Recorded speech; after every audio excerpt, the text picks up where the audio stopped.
The Celts believed that the veil between worlds could vanish, and on certain nights that the dead walked among the living. This isn't a myth, this is how they saw the world, and their secrets still show themselves in the world we live in today. To the Celts, the world was alive. Not metaphorically, but literally. Every tree, rock, and animal had a spirit, and they didn't build temples out of stone. They worshipped in groves, by rivers, and on windswept hills, in places where the earth could speak to them. They believed in thin places. These are places where our world and the other world overlapped. Not in a heaven above or a hell below, but in a shadow realm filled with gods, ancestors, fays, and shadow creatures. These were not evil spirits.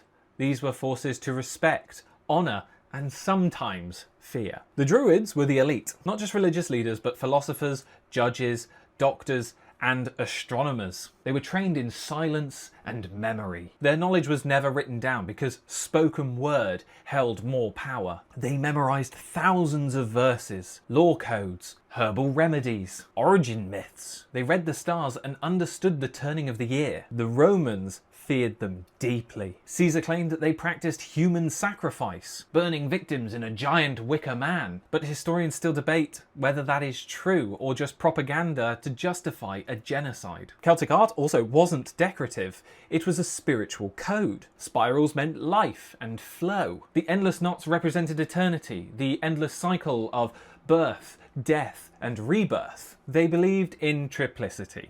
The land, the sea, the sky. The past, the present, the future. Mother, maiden, crone. Even time itself was circular, not linear. And many of their festivals survived, just hidden in plain sight. Samhain, the dark half of the year, is known as Halloween. Beltane, the fire festival of fertility, is echoed within May Day. With the spread of Christianity, Celtic traditions were either silenced, rebranded, or outright banned. Monks rewrote old myths, giving pagan gods new names, or turning them into saints. And old tongues like Gaelic, Cornish, and Manx were pushed to extinction, but their stories never truly died. Today, people are reclaiming them. They're speaking these old languages, they're marking the old festivals, and they're walking the ancient paths. Because Celtic culture isn't just a curiosity, it's a survival, a memory that's waking up. The Celtics believed that stories were spells, and when spoken aloud, they stirred the soul. So if you've heard this, maybe something old is stirring in you. Follow for more ancient history, hidden truths, and cultural revivals.